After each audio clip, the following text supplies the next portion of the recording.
Assalamualaikum warahmatullahi wabarakatuh. Perkenalkan, nama saya Rara Hasbirna Dewi dengan NIM 22301274 akan menjelaskan jawaban dari ujian akhir semester saya pada mata kuliah Filosofi Pendidikan. Pertanyaan pertama, Ki Hajar Dewantara merupakan salah satu tokoh pendidikan di Indonesia.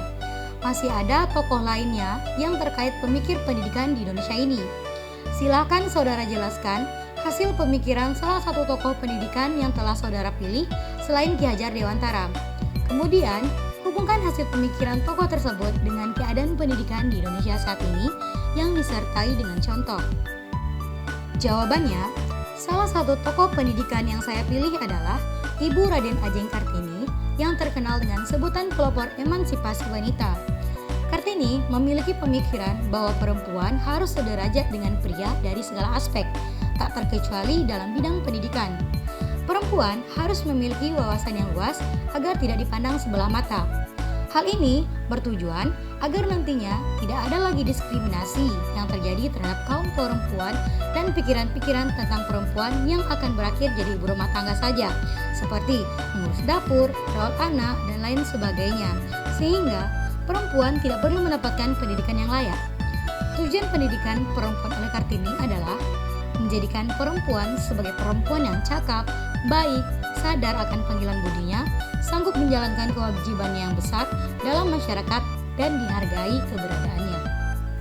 Di mata Kartini, pendidikan adalah hal penting. Pendidikan akan mampu mengangkat derajat dan martabat bangsa.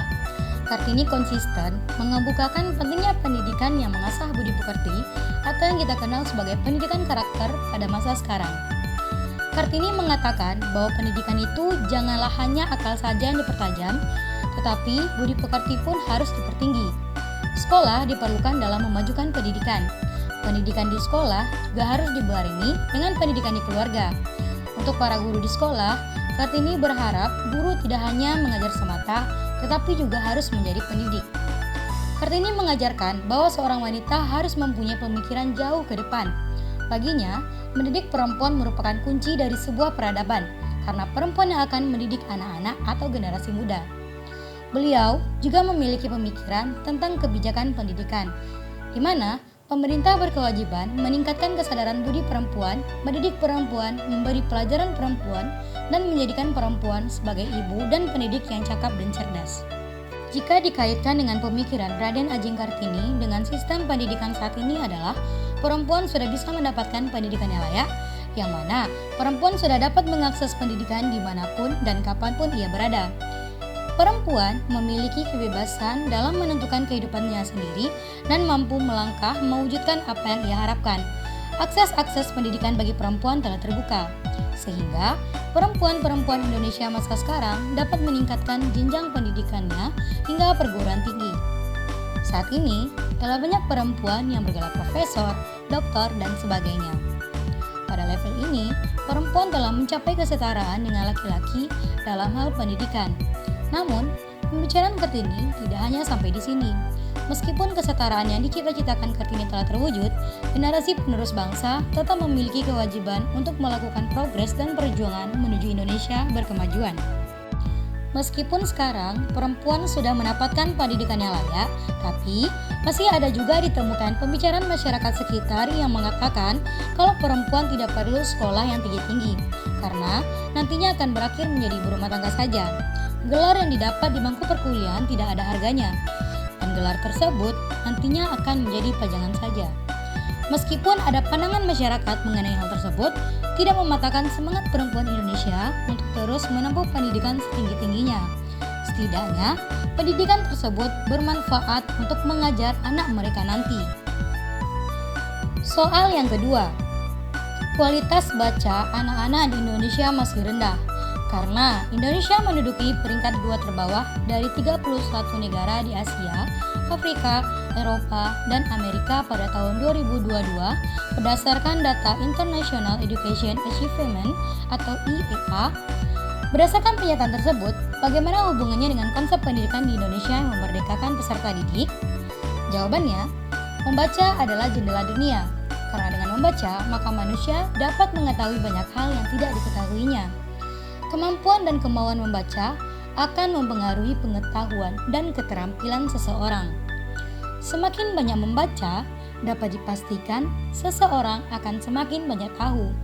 Artinya, banyaknya pengetahuan seseorang akan membantu dirinya dalam melakukan banyak hal yang sebelumnya tidak dikuasainya. Sehingga, seseorang yang banyak membaca memiliki kualitas yang lebih dari orang yang sedikit membaca. Namun permasalahannya, minat baca anak-anak di Indonesia sekarang sangat rendah. Adapun hal-hal yang menyebabkan permasalahan tersebut adalah sebagai berikut. Yang pertama, belum ada kebiasaan membaca yang ditanamkan sejak dini.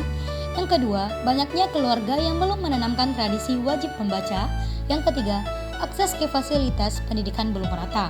Yang keempat, terbatasnya sarana dan prasarana membaca, seperti ketersediaan perpustakaan dan buku-buku bacaan yang kurang bervariasi.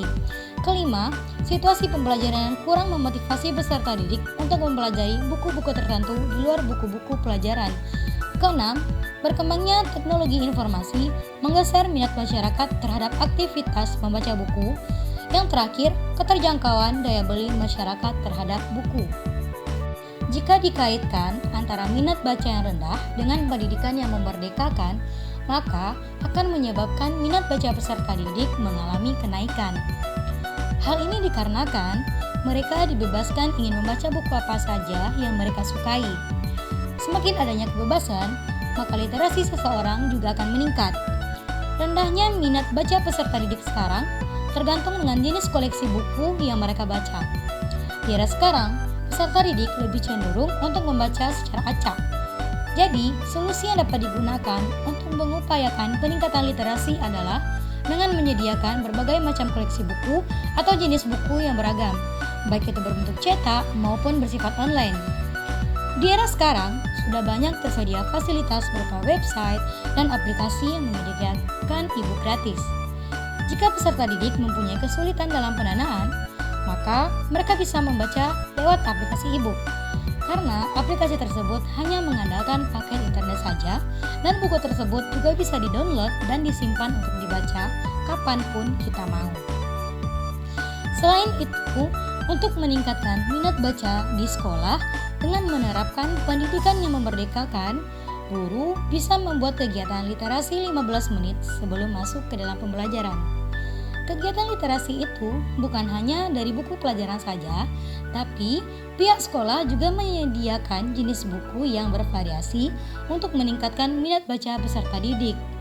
Kegiatan tersebut juga memanfaatkan pendidikan yang memerdekakan, yang mana peserta didik akan menjadi lebih minat untuk membaca karena tidak mendapatkan tekanan dari guru masalah buku apa saja yang harus mereka baca.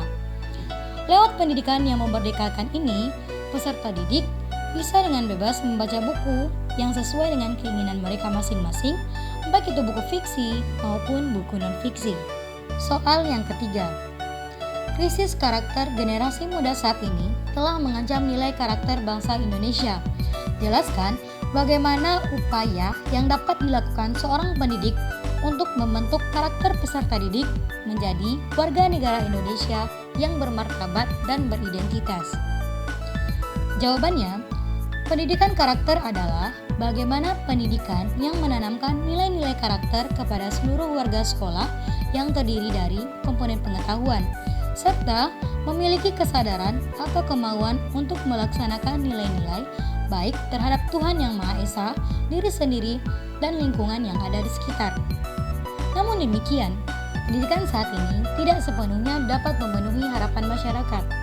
Fenomena itu ditandai dari kondisi moral atau akhlak generasi muda yang rusak. Tidak hanya itu, di lembaga pendidikan sendiri tidak jarang terjadi berbagai problem pendidikan di mana terdapat peserta didik yang melanggar peraturan sekolah, tidak mengerjakan tugas, datang terlambat, mencontek, membolos, dan ketidakpatuhan peserta didik pada guru. Itu semua timbul salah satunya karena hilangnya karakter religius. Itu menurut Aunillah pada tahun 2011 pada halaman 55. Untuk mengatasi hal tersebut, ada beberapa upaya yang bisa dilakukan oleh seorang pendidik untuk membentuk karakter peserta didik menjadi warga negara Indonesia yang bermartabat dan beridentitas. Adapun upayanya adalah sebagai berikut. Yang pertama, guru membiasakan peserta didik untuk membaca Al-Quran atau ayat pendek sebelum memulai pelajaran atau ibadah lain sesuai agama yang dianut oleh peserta didik.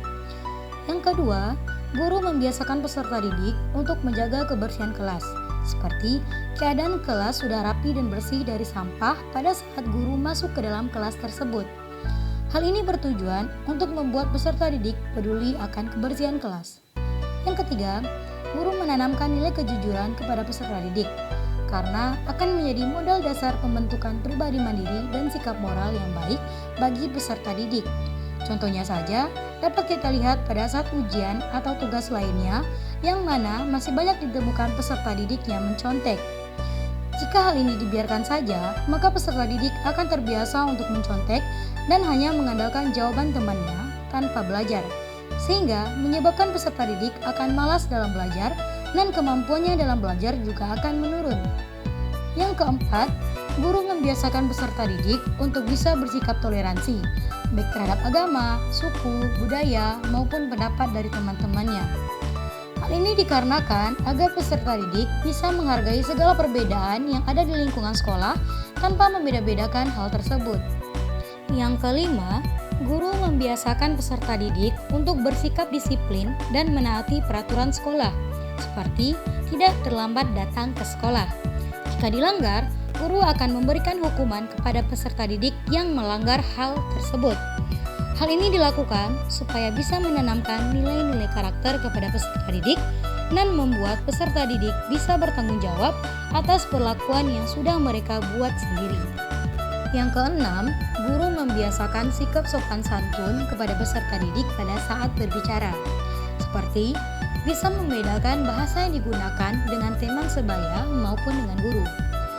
Yang ketujuh, guru membiasakan peserta didik untuk dapat bersosialisasi dengan banyak orang dari berbagai macam latar belakang dan tidak membeda-bedakan temannya dari status sosial. Yang kedelapan, guru membiasakan kegiatan gotong royong kepada peserta didik. Hal ini dapat dilakukan pada saat kegiatan pembersihan kelas. Hal ini bertujuan agar peserta didik bisa melaksanakan tugasnya secara bersama-sama, tolong-menolong agar pekerjaan tersebut cepat selesai. Dengan adanya upaya-upaya yang dilakukan oleh pendidik dalam membentuk karakter peserta didik menjadi warga negara Indonesia yang bermartabat dan beridentitas, maka diharapkan agar peserta didik bisa menjadi generasi muda yang dapat membanggakan negara dengan mempunyai nilai moral, etika, agama, dan nilai lainnya bagus, dan bisa merubah sikap generasi sekarang yang krisis akan nilai karakter.